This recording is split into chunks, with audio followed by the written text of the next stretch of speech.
కాటిపల్లి హామీలు కాటికేనా? నా నియోజకవర్గంలోని ప్రజలందరికీ ఉచిత కార్పొరేట్ విద్య, వైద్యం, ఉచిత శిక్షణ కేంద్రాలు నిర్మిస్తా. రైతులకు సొంతంగా పొలాలలో కళ్ళాలు నిర్మిస్తా.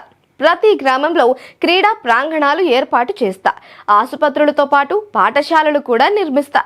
ఆస్తులు అమ్మి అయినా 150 కోట్లతో 6 నెలలలో అభివృద్ధి చేస్తా అని ప్రకటించడంతో జనం ఘన విజయం అందించారు. ఎన్నికల్లో గెలిచి 9 నెలలు దాటినా ఆ ఎమ్మెల్యే ఇప్పుడు ఆ హామీల ఊసు ఎత్తడం లేదు.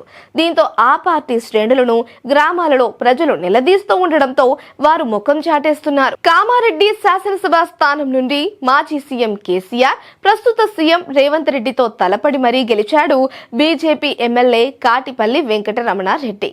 6,741 ఓట్లతో కేసీఆర్ ను ఓడించిన కాటిపల్లి అందరి దృష్టిని ఆకర్షించాడు.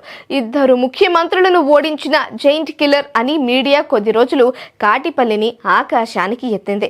అయితే గెలిచి 9 నెలలు అయినా హామీల ఊసెత్తకపోవడంతో ప్రజలు ఆస్తులు అమ్మి అభివృద్ధి చేస్తా అన్న వ్యక్తి ఇప్పుడు ఎక్కడికి పోయాడు అని నిలదీస్తున్నారు.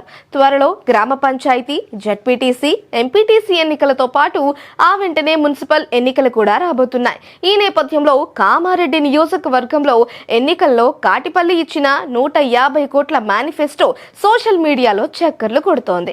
సొంత డబ్బులతో అభివృద్ధి చేస్తా అన్న హామీ ఏమైంది అని రైతులు, యువత, విద్యార్థులు నిలదీస్తున్నారు.